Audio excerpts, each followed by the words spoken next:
नमस्कार दोस्तों, मैं आपका हार्दिक स्वागत करता हूं एसके बुक्स के यूट्यूब चैनल पे। तो इस बार के हमारे क्वेश्चंस हैं, खेल के हैं 13 क्वेश्चंस, स्थान के हैं 2 क्वेश्चन और इकोनॉमिक्स के क्वेश्चन हैं 1 और प्रमुख व्यक्ति और नियुक्ति से संबंधित अपने 4 क्वेश्चन लिए हैं, जबकि रक्षा से संबंधित हमने 2 क्वेश्चन लिए हैं और पुरस्कार के क्वेश्चन हमने 4 लिए हैं और योजना और दिवस से संबंधित हमने एक क्वेश्चन लिए और विविध के हमने 7 क्वेश्चन लिए। इस प्रकार हमने टोटल 35 क्वेश्चन लिए हैं। तो चलते हैं हम क्वेश्चनों पे। तो इस बार एशियन गेम्स हुए, तो एशियन गेम्स से जो आगामी 5-6 महीने में एग्ज़ाम होंगी उनमें बहुत क्वेश्चन आने की प्रोबेबिलिटी है, इसलिए हमने इस बार एशियन गेम्स से संबंधित क्वेश्चन थोड़े ज़्यादा लिए। तो एशियन गेम्स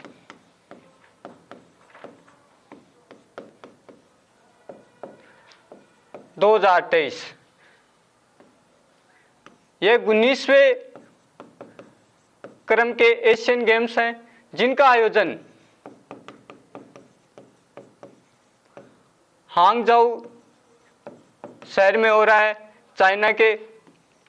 और इसमें भारत ने 107 मेडल जीते हैं, जो अब तक भारत का एशियन गेम्स में वर्ल्ड रिकॉर्ड है। इसमें भारत ने 28 गोल्ड मेडल जीते हैं, 38 सिल्वर मेडल जीते हैं, जबकि 41 ब्रॉन्ज मेडल जीते हैं। और इससे पहले जो 2018 के एशियन गेम्स जकार्ता इंडोनेशिया में हुए थे, उसमें भारत ने टोटल 77 मेडल जीते थे। और एशियन गेम्स में भारत का ध्वजवाहक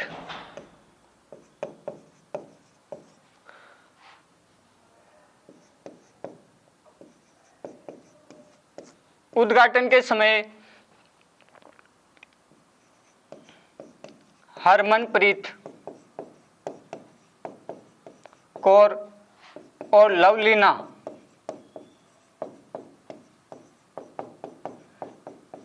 बोरगोहेन थी, जबकि समापन समारोह पर ध्वजवाहक हॉकी के गोलकीपर PR श्रीजेश थे। तो आपको यहाँ से क्वेश्चन उद्घाटन समारोह का ध्वजवाहक भी पूछ सकता है, समापन समारोह का ध्वजवाहक भी पूछ सकता है। तो उद्घाटन समारोह के ध्वजवाहक थे हरमनप्रीत कौर और लवलीना बोरगोहेन, जबकि समापन समारोह के ध्वजवाहक थे PR श्रीजेश, जो कि भारत के एक हॉकी के गोलकीपर हैं। तो हमारा क्वेश्चन है खेल से संबंधित, एशियन गेम्स में 41 वर्ष बाद किस खेल में स्वर्ण पदक जीता है? तो भारत ने 1982 के एशियन गेम्स, जो कि 90वें क्रम के थे, जिनका आयोजन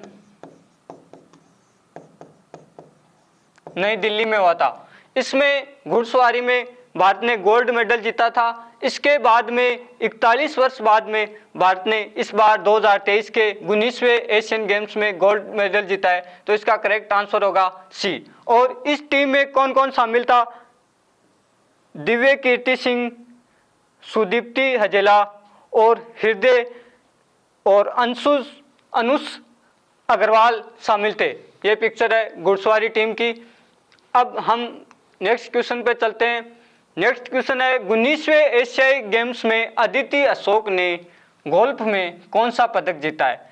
तो अदिति अशोक ने गोल्फ में सिल्वर मेडल जीता है और यह अदिति अशोक है जो सिल्वर मेडल जीता है 19वें एशियन गेम्स में। यह एशियाई खेलों के इतिहास में भारत की किसी महिला गोल्फर ने पहली बार पदक जीता है। इसने गोल्ड नहीं जीता लेकिन सिल्वर जीता है। वो इसलिए महत्वपूर्ण है, यहाँ से क्वेश्चन बनने की संभावना इसलिए ज़्यादा है क्योंकि यह ऐसी पहली महिला गोल्फर है जिसने एशियन गेम्स में कोई पदक जीता है। और कौन सा पदक जीता है? सिल्वर मेडल जीता है। अब हमारा नेक्स्ट क्वेश्चन है 19वें एशियन गेम्स में एथलेटिक्स अनु रानी ने कौन सा पदक जीता?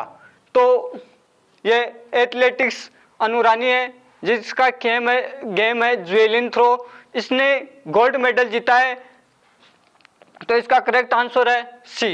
19वें एशियन गेम्स में अविनाश सावले ने 5000 मीटर व 3000 मीटर स्टीपल चेज में कौन सा पदक जीता? तो अविनाश सावले ने मेंस की जो 3000 मीटर स्टीपल चेज है इसमें गोल्ड मेडल जीता है। यह भारत का पहला ट्रैक एंड फील्ड में गोल्ड मेडल है। और जबकि 5000 मीटर की रेस में इन्होंने रजत पदक जीता है। तो इसका करेक्ट आंसर होगा डी। 5000 मीटर में कौन सा जीता है? रजत पदक जीता है। जबकि 3000 मीटर स्टीपल चेज में कौन सा पदक जीता है? स्वर्ण पदक। वो क्या है? भारत का पहला ट्रैक एवं फील्ड में गोल्ड मेडल है। अब हमारा क्वेश्चन है एशियन गेम्स में पारुल चौधरी ने 5000 मीटर एवं 3000 मीटर स्टीपल चेज में कौन से पदक जीते हैं? तो यह पारुल चौधरी है। इसने 5000 मीटर के फाइनल में तो क्या जीता है? गोल्ड मेडल जीता है। जबकि 3000 मीटर स्टीपल चेज में क्या जीता है? सिल्वर मेडल जीता है। और ये मेरिट की रहने वाली है। तो इसका करेक्ट आंसर होगा सी। अब हमारा क्वेश्चन है 19वें एशियाई खेलों में कबड्डी में पुरुष व महिला टीमों ने कौन सा पदक जीता? तो 19वें एशियाई गेम्स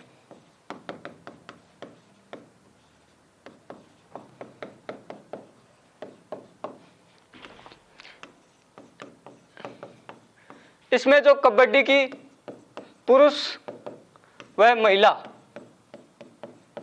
दोनों टीमों ने गोल्ड मेडल जीता है। पुरुष टीम ने ईरान को हराकर, जबकि महिला टीम ने ताइवान, जिसको हम चीनी ताइपे बोलते हैं, हराकर गोल्ड मेडल जीता है। जबकि 18वें क्रम के आपको अगर एशियाई गेम्स पूछे तो वो कहाँ हुए थे? जकार्ता।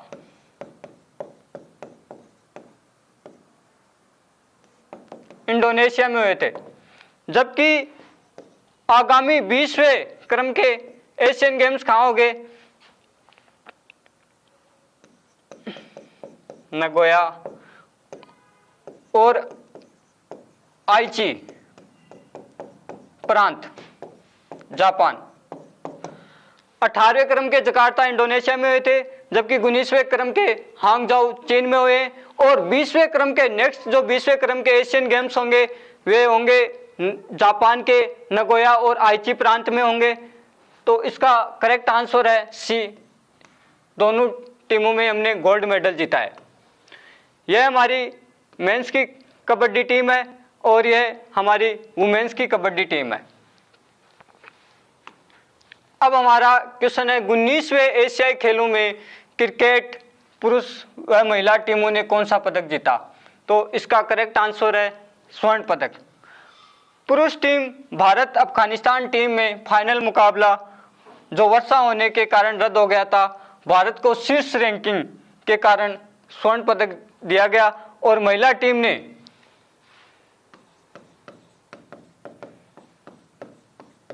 इसने श्रीलंका को हराकर स्वर्ण पदक जीता। यह मेंस क्रिकेट टीम है और यह वुमेन्स क्रिकेट टीम है। अब हमारा क्वेश्चन है चिराग सात्विक की जोड़ी को BWF रैंकिंग में कौन सा स्थान मिला? तो इसमें प्रथम स्थान मिला है। 19वें एशियाई खेलों में भारत के इतिहास में बैडमिंटन पुरुष युगल में चिराग सात्विक ने पहली बार गोल्ड मेडल जीता। एशियन गेम्स के रिकॉर्ड में भी इन्होंने पहली बार युगल में भारत के लिए गोल्ड मेडल जीता। इसी के साथ ये BWF रैंकिंग में भी फर्स्ट स्थान पे है। यह सात्विक और चिराग की जोड़ी। अब है एशियन गेम्स में व्यक्तिगत तथा युगल स्पर्धाओं में सर्वाधिक पदक जीतने वाले खिलाड़ी हैं।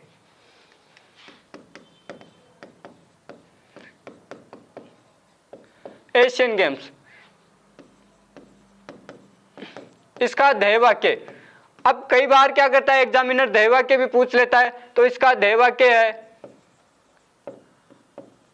Hurt to heart at future. यह तो एशियन गेम्स का क्या है ध्येय वाक्य है। जबकि शुभंकर, एशियन गेम्स का शुभंकर है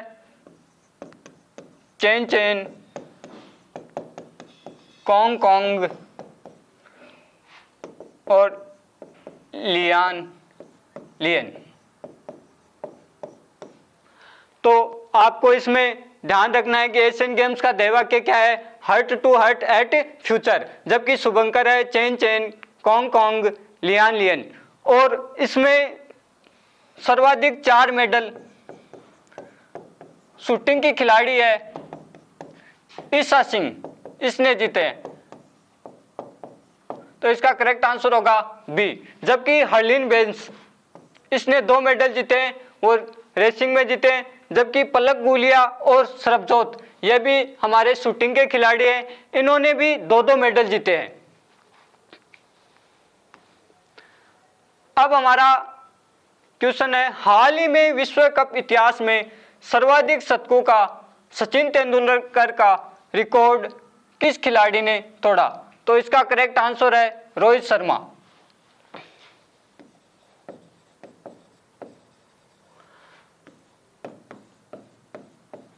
जो वनडे वर्ल्ड कप 2023 हो रहा है, यह कौन से क्रम का है? 13वें क्रम का है, जो भारत में हो रहा है। इसमें रोहित शर्मा ने सर्वाधिक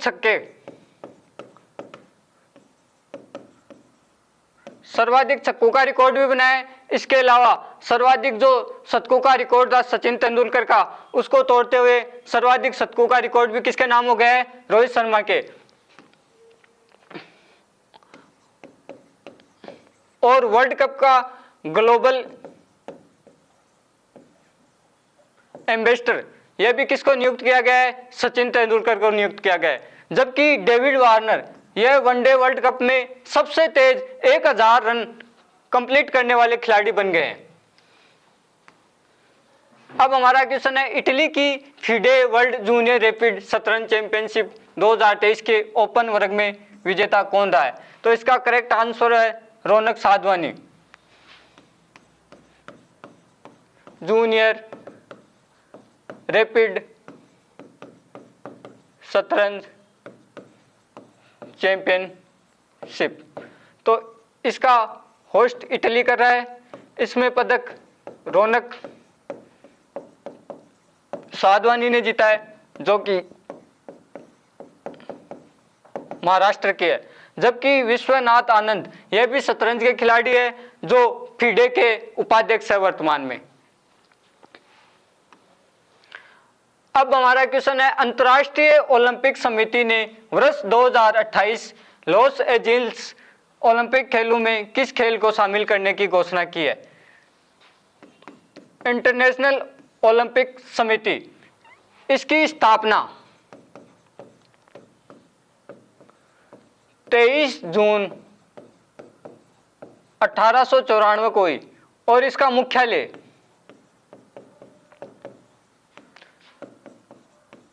ल्यूसाने स्विट्जरलैंड में है।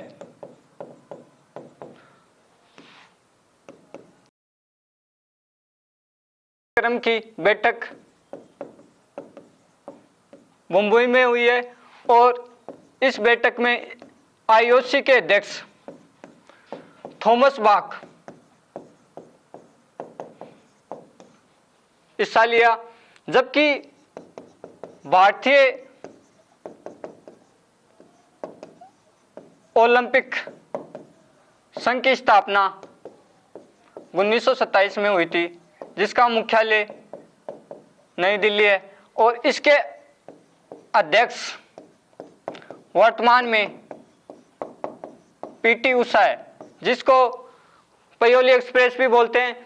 तो इसमें आपको ओलंपिक डे, जब इसकी स्थापना 23 जून 1894 को हुई। इसी के उपलक्ष्य में 23 जून को क्या मनाते हैं, ओलंपिक डे मनाते हैं। और इसकी जो 141वें क्रम की बैठक मुंबई में हुई थी, उसमें 5 गेम्स को जो 2028 का 33वें क्रम का जो ओलंपिक होगा लॉस एंजिल्स शहर अमेरिका में, उसमें 5 गेम्स को शामिल करने की बात हुई है। इसमें एक गेम है क्रिकेट, जिसको 128 साल बाद में 128 साल बाद में दोबारा शामिल किया जा रहा है। अंतिम बार पेरिस ओलंपिक 1900 के जो पेरिस ओलंपिक थे उसमें क्रिकेट को खेला गया था। अब 2028 में क्रिकेट को दोबारा खेला जाएगा, जो 128 साल बाद में सम्मिलित किया गया है। इसमें जो 5 गेम सम्मिलित किए गए हैं उनमें एक क्रिकेट है, एक बेसबॉल, सॉफ्टबॉल और फ्लैग फुटबॉल है, और लैक्रोस और स्क्वाश। ये 5 गेम्स है जो 2028 के लॉस एंजिल्स ओलंपिक में सम्मिलित किए गए हैं। अब हमारा क्वेश्चन है 37वें राष्ट्रीय खेलों का मेजबानी कौन सा राज्य करेगा। तो ये 37वें राष्ट्रीय खेलों की मेजबानी गोवा करेगा, जबकि 36वें क्रम के राष्ट्रीय खेलों की मेजबानी गुजरात राज्य ने की थी। और राष्ट्रीय खेल इनकी शुरुआत 1924 में लाहौर से हुई थी, जबकि आधुनिक राष्ट्रीय खेलों की शुरुआत 1985 से मद्रास से हुई थी। तो 37वें राष्ट्रीय खेलों का आयोजन 26 अक्टूबर से 9 नवंबर तक आयोजित किया जाएगा, जबकि 36वें राष्ट्रीय खेलों का आयोजन कहाँ हुआ था, अहमदाबाद गुजरात में हुआ था। अब हमारा क्वेश्चन है स्थान से संबंधित, भारत के बाहर दुनिया के दूसरे सबसे बड़े हिंदू मंदिर का उद्घाटन कहाँ हुआ।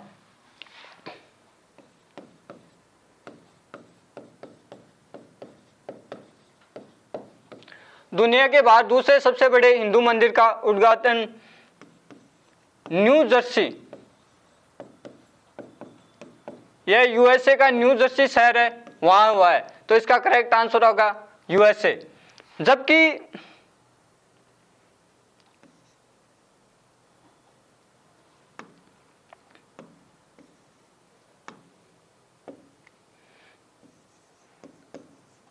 जबकि अंकोर वाट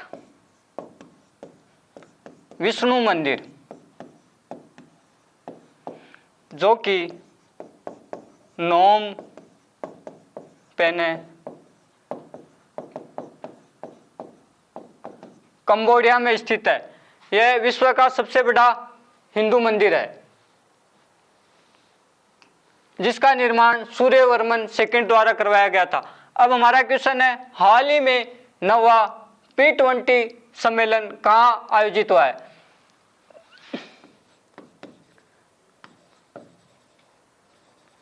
नवे क्रम का पार्लियामेंट्री समिट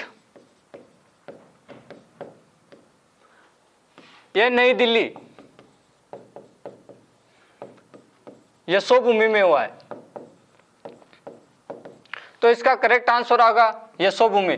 जबकि भारत मंडपम, इसमें G20 की बैठक हुई थी, जो मुख्य बैठक थी। इसके अलावा संविधान सदन, जो हमारी पुरानी संसद है, उसका नाम बदल कर क्या कर दिया गया है, संविधान सदन। और जो नई संसद भवन थी, इसका उद्घाटन 28 मई 2023 को किया गया था, वीर सावरकर की जयंती पे। तो आपको यहाँ से संविधान सदन के बारे में भी पूछ सकता है। और जो पुरानी संसद है, इसका नाम चेंज करके क्या कर दिया गया है, संविधान सदन। और जो नई संसद भवन है, इसका उद्घाटन कब हुआ है, 28 मई 2023 को, वीर सावरकर की जयंती पे। अब हमारा क्वेश्चन है इकोनॉमिक्स से संबंधित। अंतर्राष्ट्रीय मुद्रा कोष IMF ने अक्टूबर 2023 में भारत की विकास दर का अनुमान कितना लगाया। तो इसने भारत की विकास दर का अनुमान 6.3% लगाया है IMF। International monetary fund,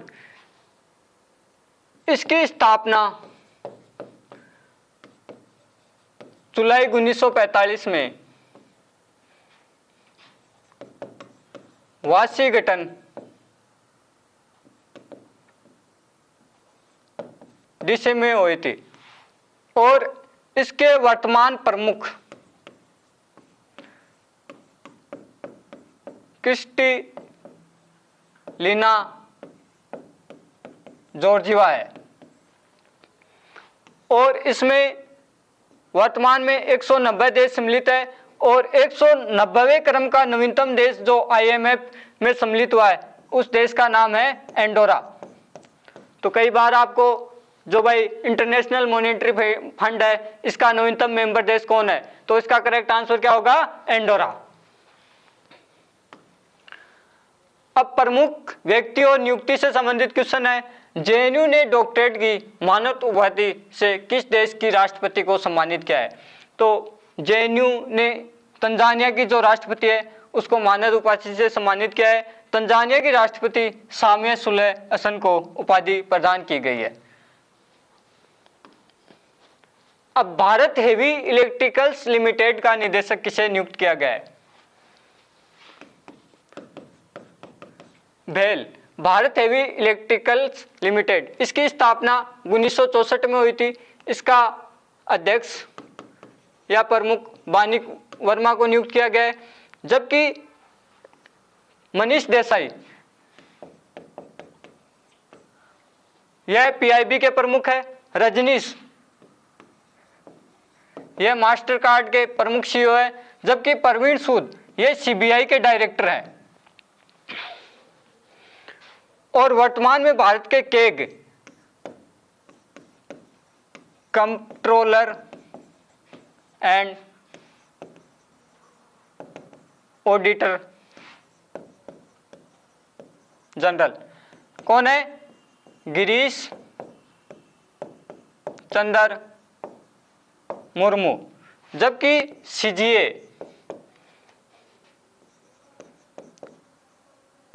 controller general of accounts यह SS दुबे। तो कई बार क्वेश्चन क्या पूछता है, केग का भी पूछ लेता है और CGA का भी पूछ लेता है। तो इसमें इतना डिफरेंस है, एक है CAG और एक है CGA।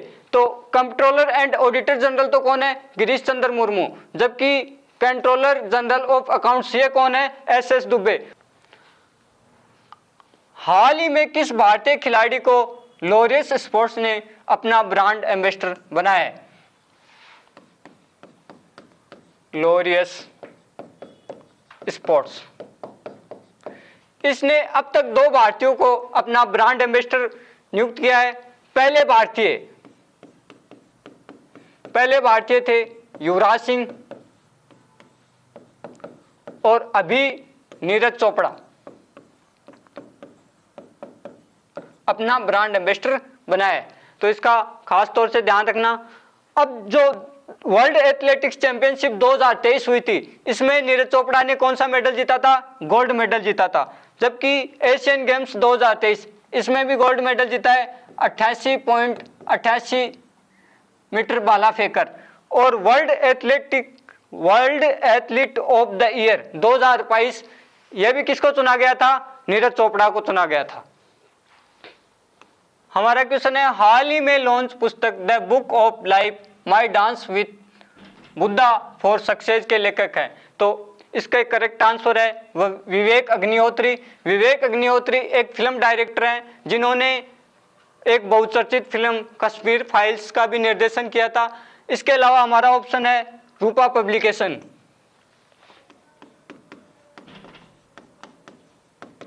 TN सेशन, यह भारत के मुख्य चुनाव आयुक्त रह चुके हैं और यह भारत में निष्पक्ष चुनाव करवाने के लिए जाने जाते हैं। इनकी एक लाइन थी, आई ईट पॉलिटिशियन फॉर ब्रेकफास्ट, मैं नाश्ते में राजनीतिज्ञों को खाता हूँ। यह अपने बेबाक अंदाज के लिए फेमस है। और इस बार इनकी पुस्तक है through the broken glass and autobiography. इसको पब्लिश रूपा पब्लिकेशन ने किया है। और ये क्वेश्चन इसलिए महत्वपूर्ण है कि इस बार पूरा चुनाव आयोग चर्चा में है, तो चुनाव आयोग से कुछ भी क्वेश्चन पूछा जा सकता है और ये बुक्स भी बहुत ज्यादा चर्चा में रही है। और इसके अलावा हमारा सी ऑप्शन है शशि थरूर, इन्होंने एक बुक लिखी है ए अम्बेडकर लाइफ, जबकि सलमान रुश्दी यह भी एक लेखक है, इनकी बुक है विक्ट्री सिटी, यह भी चर्चा में है। तो इन सबका नाम याद रखना। Through the broken glass and autobiography, ये किसकी पुस्तक है? टीएन सेशन की है। इसको पब्लिश किसने किया है? रूपा पब्लिकेशन ने किया है। जबकि शशि थरूर की बुक कौन सी है? अम्बेडकर ए लाइफ। जबकि सलमान रुश्दी की बुक कौन सी है? Victory city. और स्टैटिक जीके के हिसाब से जो ये बुक्स दी गई है, life divine new lamps for old, ये अरविंद घोष की बुक है। और इंडिया मीन्स फ्रीडम, ये अबुल कलाम की पुस्तक है। द इंडियन स्ट्रगल, और एक बुक है स्प्रिंगिंग टाइगर, ये किसकी है? सुभाष चंद्र बोस की है। और ये ऐसी बुक्स हैं जो कहीं ना कहीं हर एग्जाम में लगभग पूछी जाती है, तो इसका खास तौर से ध्यान रखना। अब जो नेक्स्ट क्वेश्चन है आगे के, वो अगले सर करवाएंगे। पीछे के क्वेश्चंस आपको करा दिए गए हैं, चलते हैं हम आगे के क्वेश्चंस पर। रक्षा के क्वेश्चंस पर आते हैं हम। तो हमारा 21 नंबर क्वेश्चंस है, भारतीय नौसेना ने पूर्वी तट पर कौन सा तटीय सुरक्षा अभ्यास किया है? तो भारतीय नौसेना ने पूर्वी तट पर सागर कवच अभ्यास जारी किया है। तो इसमें हमारा आंसर होगा सागर कवच अभ्यास। और ये एक तो आंध्र प्रदेश तट,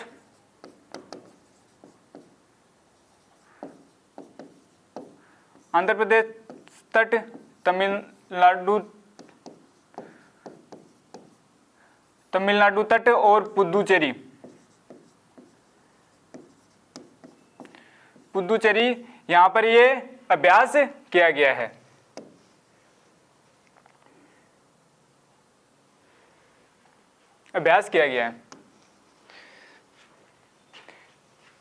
इजराइल हमास संघर्ष के मध्य फंसे भारतीय नागरिकों को वापस लाने के लिए कौन सा अभियान शुरू किया गया है? तो इजराइल हमास संघर्ष चल रहा है, इसमें भारतीय नागरिकों को वापस भारत लाने के लिए ऑपरेशन अजय चलाया गया है। इस ऑपरेशन के तहत इजराइल में फंसे हुए नागरिकों को भारत लाया जाएगा। तो ऑपरेशन अजय चलाया गया है। और ये हमारे विदेश मंत्री एस जयशंकर, ये हमारे प्रेजेंट में विदेश मंत्री हैं, इनके द्वारा ये चलाया गया है। तो ये जो है इजराइल हमास संघर्ष,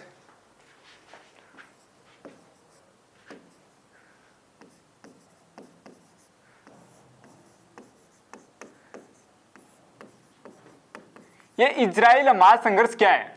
ये इजराइल हमास संघर्ष ये 7 अक्टूबर को ये स्टार्ट हुआ था। और ये है क्या? ये है कि जो ये गाजा पट्टी है और जो ये इजराइल का एरिया है, यहां पर गाजा पट्टी में एक जो ग्रुप सक्रिय है हमास, हमास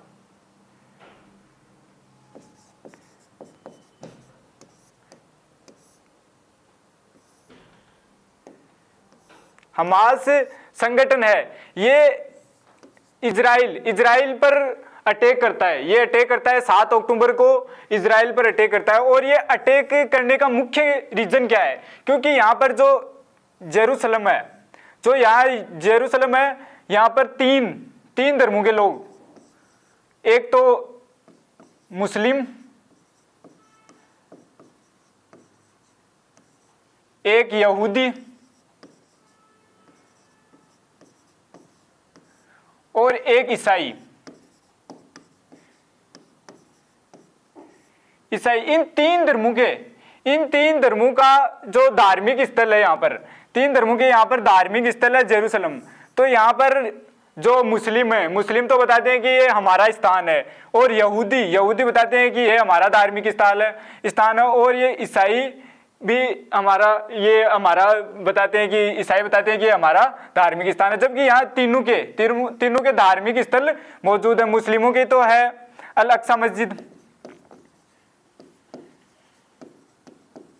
अल अक्सा मस्जिद, और डोम ऑफ रॉक, ये तो मुस्लिमों के दो धार्मिक स्थल हैं जो ये एक ही स्थान पर मौजूद हैं। और इसी स्थान पर यहूदियों का है वेस्टर्न वॉल, जो वेस्टर्न वॉल ये भी यहीं पर अल अक्सा मस्जिद, डोम ऑफ रॉक और वेस्टर्न वॉल, ये तीनों स्थान एक ही स्थान पर मौजूद हैं। तो यहूदियों के तो सिर्फ यहाँ पर वेस्टर्न वॉल मौजूद है, जबकि मुस्लिमों की यहाँ पर एक तो अल अक्सा मस्जिद है, एक है डोम ऑफ रॉक यहाँ पर मौजूद है। तो इनको लेकर, अपने धार्मिक स्थलों को लेकर यहाँ पर अक्सर युद्ध और अटैक होते रहते हैं, क्योंकि जो मुस्लिम तो कहते हैं कि ये हमारा स्थान है और यहूदी कहते हैं कि ये हमारा धार्मिक स्थान है। जो अल अक्सा मस्जिद है, अल अक्सा मस्जिद मक्का और मदीना के बाद, ये मक्का और मदीना के बाद सबसे पवित्र तीसरी मस्जिद ये अपनी मानते हैं कि ये हमारी तीसरा सबसे पवित्र स्थान है। तो इसको लेकर यहाँ पर जो इजराइल हमास संघर्ष चल रहा है। जबकि यहाँ पर जो ये है, ये एरिया है, जो ये है डेड सिया। आपको पूछ सकता है डेड सिया कहां पर है? डेड सिया मर्द सागर यहां पर मौजूद है, जो कि इजराइल और जॉर्डन के मध्य स्थित है। इजराइल और जॉर्डन के मध्य स्थित है। ये सबसे खारापन, इसका खारापन बहुत अधिक है। इसका खारापन इतना है कि इसमें कोई व्यक्ति डूबता भी नहीं है, इसका खारापन बहुत अधिक है। जबकि यहाँ पर जो ये नीचे आप देख रहे हो, ये है अकाबा की खाड़ी, अकाबा की खाड़ी। क्योंकि ये जो इजराइल हमास संघर्ष चल रहा है, तो यहां से हमारे को क्वेश्चंस पूछ सकता है एग्जामिनर। जो ऊपर है सीरिया, ऊपर सीरिया है, ऊपर है लेबनान की राजधानी है बेराक। ये जो इधर है भूमध्य सागर है, ये इधर इजिप्ट है। तो ये हमारे को पूछ सकता है कि भाई जो अकाबा की खाड़ी कहां पर है, डेड सिया कहां पर है, भूमध्य सागर कहां पर है, ये इनकी जो गाजा पट्टी है, जो ये गाजा पट्टी और जो ये इस तरफ है वेस्ट बैंक, ये दोनों फिलिस्तीन का हिस्सा है। फिलिस्तीन तो ये भी पूछ सकता है कि इजराइल महासंघर्ष कब स्टार्ट हुआ था। तो इजराइल महासंघर्ष हुआ था 7 अक्टूबर को स्टार्ट हुआ था। और यहाँ पर कौन कौन से जो धर्मों के जो पवित्र स्थान जेरूसलम में मौजूद हैं, तो ये मुस्लिमों का भी यहाँ पर पवित्र स्थान है, मुस्लिमों की अल अक्सा मस्जिद है, डोम ऑफ रॉक है, यहूदियों की वेस्टर्न वॉल है, ईसाइयों का भी यहाँ पर धार्मिक स्थल है। लेकिन ये सबसे ज्यादा संघर्ष चल रहा है जो है, ये है कि मुस्लिमों और यहूदियों के बीच चलता है। तो चलते हैं हम आगे के क्वेश्चंस पर। सत्यजीत रे excellence in film life time award किसे दिया जाएगा? तो ये माइकल डगलस को दिया जाएगा। माइकल डगलस ये हॉलीवुड के एक्टर हैं, हॉलीवुड के एक्टर हैं और ये 2 ऑस्कर जीत चुके हैं।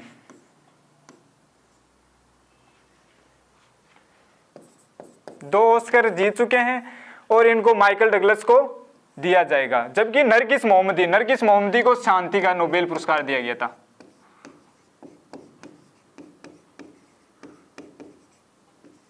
शांति का नोबेल दिया गया था। क्लाउडिया गोलिडिन को इकोनॉमिक्स का।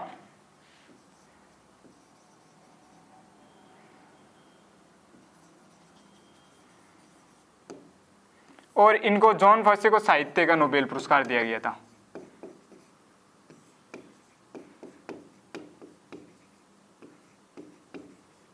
जो ये 3 पुरस्कार हैं, जो शांति का नोबेल पुरस्कार, एक तो शांति का नोबेल पुरस्कार, एक साहित्य का, एक इकोनॉमिक्स का, ये इंपॉर्टेंट है, इनको आप याद रखना क्योंकि ये एग्जामिनर आपको पूछ सकता है। शांति का नोबेल पुरस्कार भी आपको बहुत बार पूछा जाता है, साहित्य का भी पूछा जाता है और इकोनॉमिक्स का भी।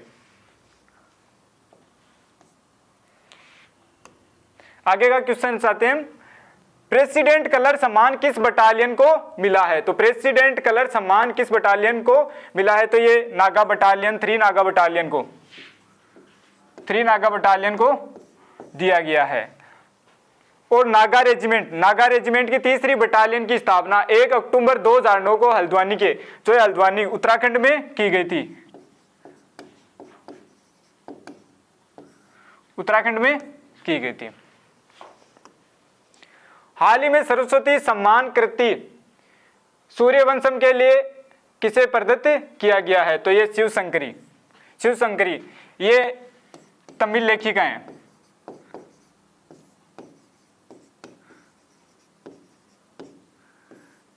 तमिल लेखिका हैं, इनको दिया गया है। और ये जो सरस्वती सम्मान है ये के बिरला फाउंडेशन के द्वारा दिया जाता है।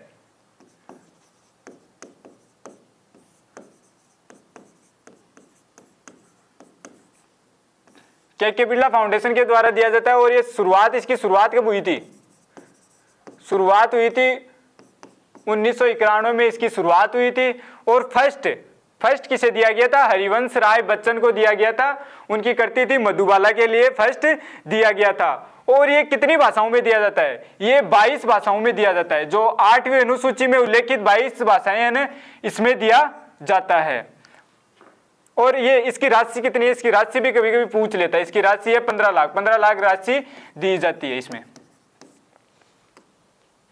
Tata literature life time achievement award प्रदान किया गया है। तो ये अंबाई को किया गया है। ये तमिलनाडु की हैं। इनका सही नाम, ये तो इनको बोला जाता है, इनका सही नाम है CS लक्ष्मी। इनको अंबाई के नाम से जाना जाता है। अब आते हैं हम योजना के क्वेश्चंस पर। हाल ही में ऐतिहासिक धार्मिक स्थलों के विकास हेतु वंदन योजना कहां प्रारंभ की गई है? वंदन योजना तो ये की गई है उत्तर प्रदेश में प्रारंभ की गई है। अब आते हैं हम दिवस के क्वेश्चंस पर। प्रतिवर्ष विश्व डाक दिवस कब मनाया जाता है? तो प्रतिवर्ष विश्व डाक दिवस मनाया जाता है 9 अक्टूबर को मनाया जाता है। जबकि 11 अक्टूबर को कौन सा मनाया जाता है? अंतर्राष्ट्रीय बालिका दिवस।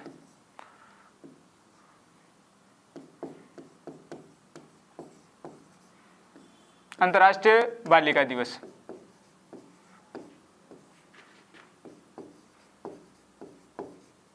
अंतर्राष्ट्रीय बालिका दिवस मनाया जाता है। जबकि 16 अक्टूबर को मनाया जाता है विश्व खाद्य दिवस मनाया जाता है। और 15 अक्टूबर को मनाया जाता है विश्व विद्यार्थी दिवस। तो ये विश्व विद्यार्थी दिवस हमारे लिए महत्वपूर्ण है, क्योंकि ये विश्व विद्यार्थी दिवस है। जो विश्व विद्यार्थी दिवस है ये APJ अब्दुल कलाम की जयंती पर मनाया जाता है। Doctor APJ Abdul Kalam.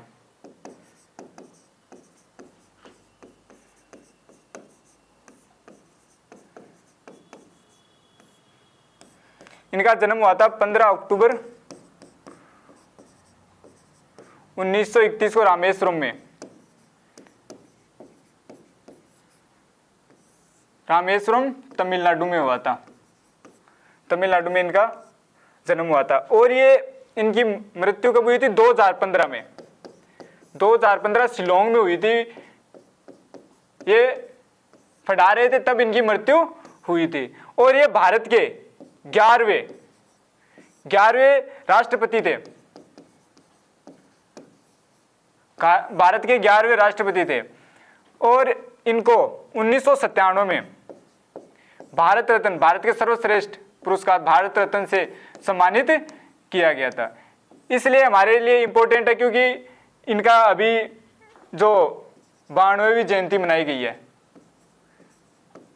ये 92वीं जयंती है, ये बनाई गई है। तो हमारे को ये भी पूछ सकता है कि ये भारत के कौन से क्रम के राष्ट्रपति थे, इनका जन्म कहां पर हुआ था, इनको कौन सा अवार्ड दिया गया था। अब आते हैं विविध के क्वेश्चंस पर।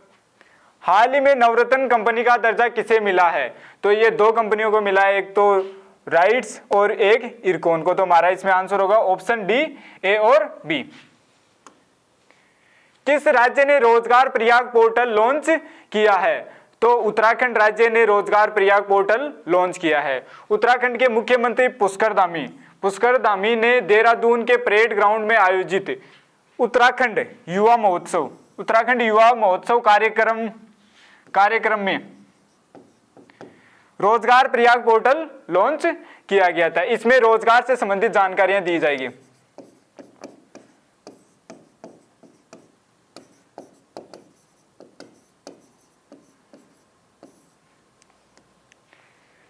किस राज्य के काजू को जीआई टैग मिला है? तो ये गोवा राज्य के काजू को जीआई टैग मिला है। चीन के बीआरआई प्रोजेक्ट के तहत पद्मा ब्रिज लिंक किस देश में प्रारंभ हुआ है? तो ये बांग्लादेश में प्रारंभ हुआ है। ये चीन के बीआरआई प्रोजेक्ट के तहत है और ये 82 किलोमीटर का है।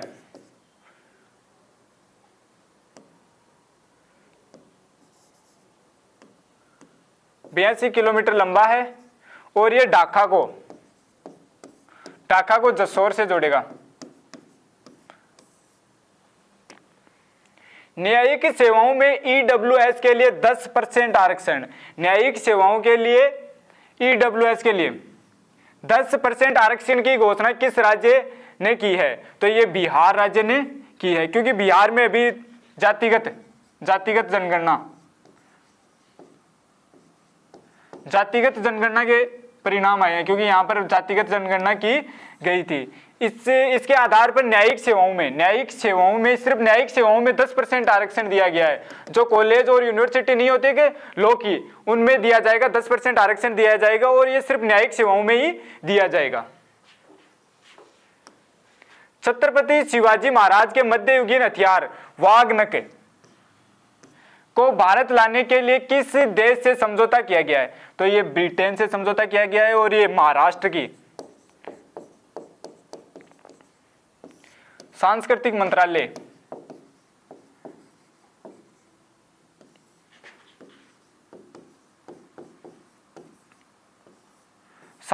मंत्रालय ने वहां के जो लंदन के विक्टोरिया संग्रहालय के साथ एमओयू हुआ है। लंदन के विक्टोरिया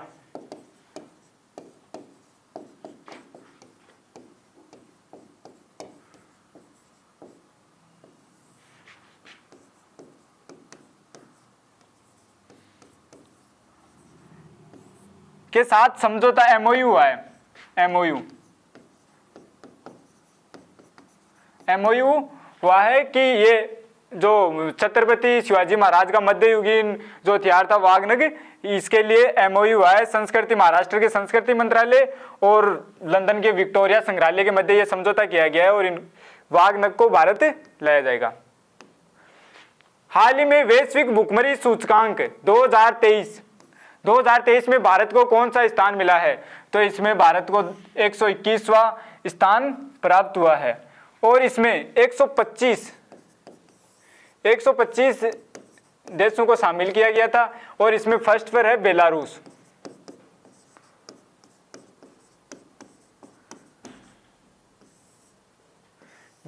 है, और भारत का इसमें स्थान है 111वां। और वैश्विक खुशहाली एवं शांति सूचकांक 2023 में भारत का 126वां स्थान है, जबकि फायर पावर इंडेक्स में 4th स्थान है। 2023 में जो फायर पावर इंडेक्स है, इसमें विश्व नवाचार सूचकांक में 40वां स्थान है। तो हमारे क्वेश्चंस यहीं समाप्त होते हैं।